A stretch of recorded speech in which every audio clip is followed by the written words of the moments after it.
Okay, so what technology do you have inside the car? Because you have sensors. Okay, so the car has a robotic system within it, so that we can measure its position, and then we can control it, given only 4 inputs from the phone.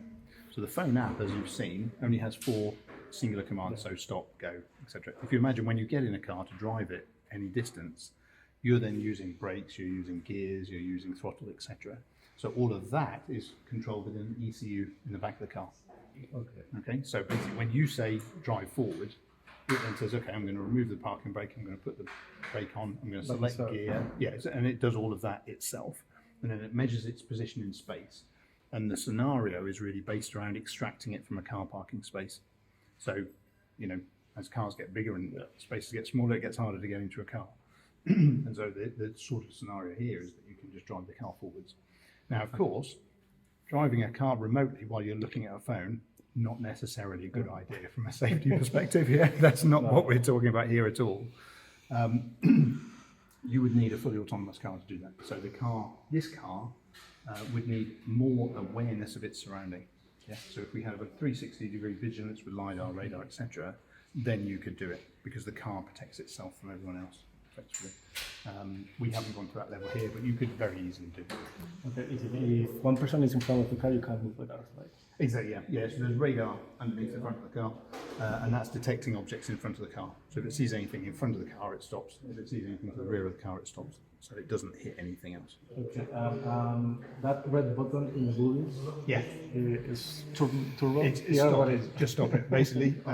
So if there is some unexpected event, then you can press that button and it stops it. In the movie says don't touch the red button. No, that's right. Yes, that's right. Yeah, because on the movies, when you press the tape, you go through the sunroof. The sunroof opens and a big.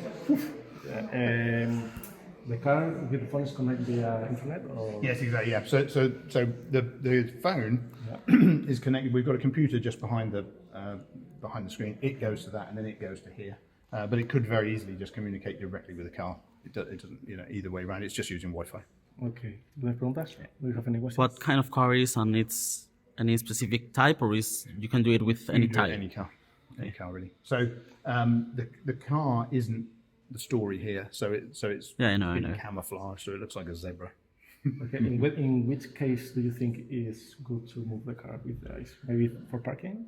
Yeah, exactly. Yeah, it would just be parking. Yeah. So if you think about what you look at when you're driving, you look at a lot of things that that aren't necessarily where you're going, and so it's absolutely not the future of driving.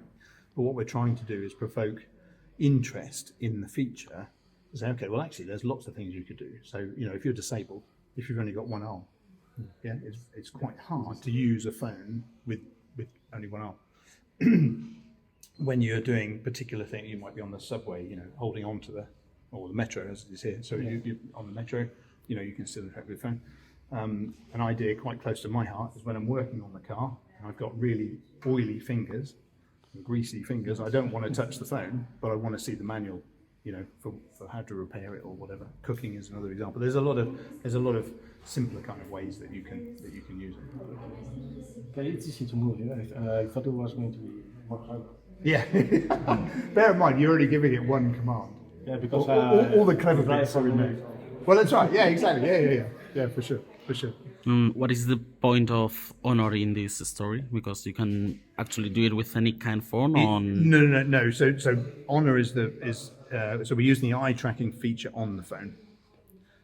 So that's why we're using that particular. But for example, like an iPhone has eye tracking technology in the phone. You can use it with an iPhone or whatever. You can control the car with almost anything. Yeah. We've controlled it with laptops, with even your mind. So just the power of thought, we've controlled remote control cars with. Now that also is a really curious idea, because if you think about what you think about when you're driving, it isn't usually driving kind of thing. So we can interface pretty much anything to the phone, to the car.